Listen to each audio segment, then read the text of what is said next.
Hi everybody, I'm DeLaney Gabriel. I'm a holistic health and hormone specialist, and my primary practice is in Sacramento, which it has been since 1984. I also have a practice in Carmel and in Santa Barbara where I live. I got motivated today to make this video about thyroid and thyroid blood tests because I received an email from one of my clients letting me know that her blood test for thyroid, the TSH, which is what her doctor ordered, was basically 3.9. So I wanted to do a series of blood tests for her to do bigger panels and look at the bigger picture. And of course, thyroid is included in that. So I sent an email to her and let her know that the 4 primary thyroid tests that I would want would be TSH, thyroid stimulating hormone, which is known as the gold standard of thyroid lab test in medicine. So of course I want that, but in addition to that, I also want free T4, which is the primary thyroxine hormone. I want free T3, which is triiodothyronine, just in case you've ever seen that on one of your blood tests that your doctor ran. And then I also wanted a test called reverse T3. So I let her know that, and then I get this email back from her saying, well, my doctor already ordered TSH, and I don't think that it's necessary to run that test again. So I started writing her an email, letting her know that you can't just make decisions about thyroid based on the TSH alone, and that we need these other tests. And then I started thinking, instead of just doing that for a single person, why wouldn't I crank up the video on my cell phone and get the message out to a lot more people, because I know so many people are suffering and hurting because they're not getting the full care and full treatment for their thyroid. And as with this woman who is, we'll say mid-50s, her TSH at 3.9, I consider to be hypothyroidism. Her cholesterol is over 300, and there's such a link between your thyroid and cholesterol because of metabolism. Thyroid has to do with metabolism, whether we're talking about just burning calories while you sleep, or from breaking down cholesterol and processing things through your liver. So it's just really important to have all of these tests. I'll name them again: TSH, free T3, free T4, and reverse T3. The reverse T3 tells us how your body is working with the iodine, with the T3, how it's working, how it's handling that. If the level on the reverse T3 is too high, that says that your body's not working with your reverse T3, with your iodine component very much at all. So I always look to all of those tests in one panel.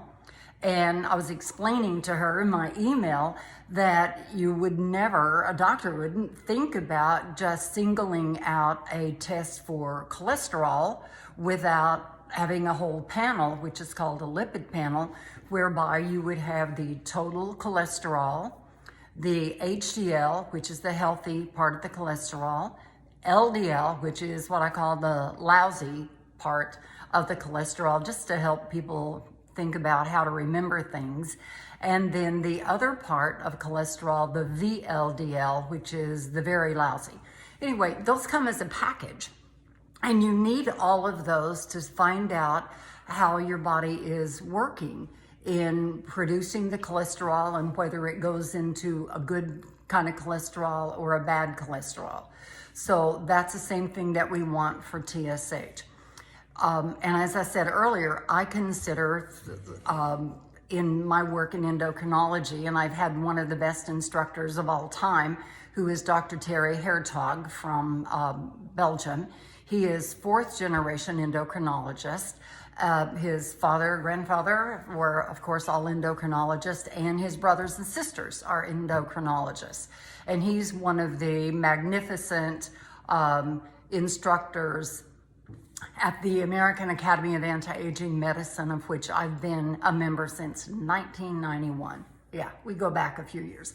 So I've sat in the halls many times with Dr. Hertog and Pam Smith and Ron Rothenberg and Jeffrey Bland, and all these amazing doctors have been the people from whom I've learned so much about how to treat hormones. So I learned from them, and then for me, because I'm born in Missouri, I have to see it all in myself and see that reflected in the lab test results and in the actual results that people have when they go on the programs that I recommend for them.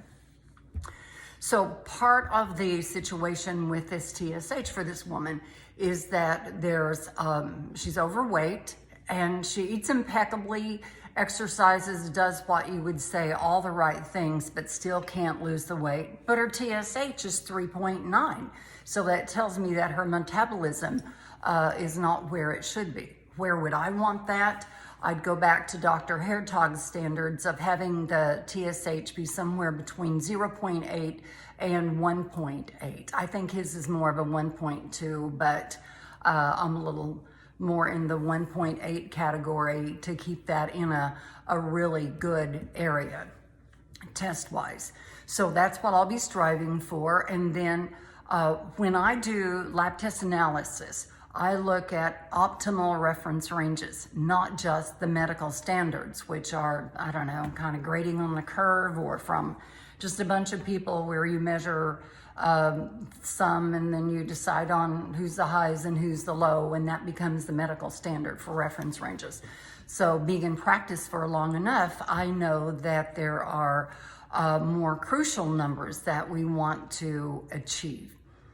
So what else would I want you to know? Well, I would want you to know that on the other test that I named for the free T4, I would want that to be pretty much in the center of the range. So whatever, if you go dig in your drawers and you find something in your cabinets that have your testosterone, thyroid numbers on them, that we're looking for middle range on pretty much on all of these. So if you were in the middle range on your TSH, free T3, free T4, and reverse T3, then I would consider those numbers really good, pretty good, but compared to other symptoms that you have to get those optimal results.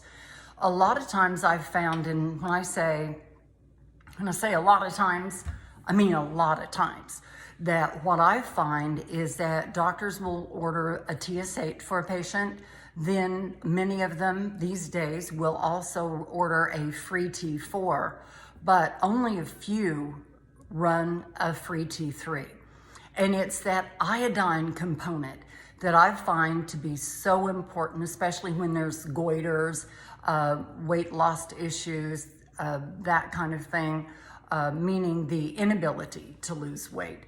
I find that it's oftentimes that the body needs iodine. So one of the supplements that I have in my private label is called iodine, and it's an iodine 6.25 milligram. A supplement that would be similar to that I also recommend is called Thyroid. It comes from a company, RLC Labs, so I consider that to be an equivalent. And then also the long-running favorite of doctors in my field would be an iodine called Iodine. And then the dosage needs to be, well, basically the right dosage is the dosage that works for you, that gets the lab test numbers where you want them, and also gives you the relief, the energy, the metabolism, everything that your body needs. Thyroid is just such a crucial hormone. And as a hormone specialist, I believe that your thyroid needs to be pretty much picture perfect or close to it for you to be able to process the other hormones, like the bioidentical hormones that you might be taking or that you should be taking. And that would be estradiol and progesterone primarily, maybe some testosterone. And when I'm talking about bioidentical, I don't necessarily mean prescriptions. I'm more for the kind of bioidentical hormones, meaning bioidentical, that means it biologically matches the hormones that your body makes, so that the chemical structure of progesterone that I use in my practice is identical to the progesterone made in the human body. That's bioidentical, biologically available. It's not, well, almost everything's a chemical, but it's the type of a product from the wild Mexican yam that your body can break down and convert into progesterone. And how do I know that? Because of blood tests. I recently had a fellow who's about 70, and his testosterone or his progesterone came back at less than 0.5. So I recommended 1 pump of my private label progesterone to him. And after 4 months, his progesterone came up to 1.5, which I think is great. But on the medical scale, it registered a little high because guys in his age group are not generally going to have that level of progesterone at all. And the reason I like progesterone for men, for their thyroid for one thing, but also it helps the bones, just like it helps for women. And I believe it also contributes to prostate health. Then the other thing, just to throw this in because my mind just goes on about all the different things to tell you and that I would want you to know, is that there's a strong link, like I said, to progesterone in bones, but there's also a strong link to having enough progesterone to balance the estrogens, the total estrogens, estradiol, estrone, to balance those in your system. Men have breast cancer also.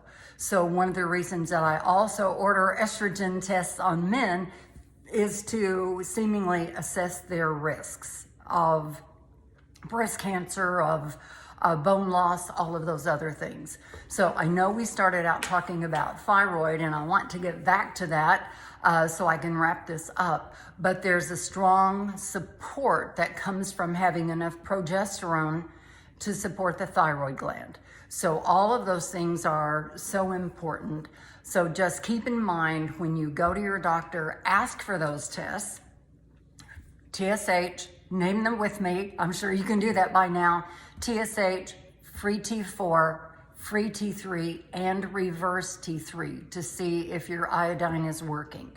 And then we would take a look at those relative to your cholesterol, your liver enzymes, your cardiovascular health, your weight, depression, all of those different kinds of things.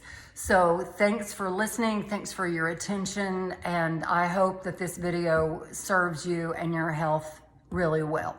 So thank you so much. And till the next time, take care. Bye-bye.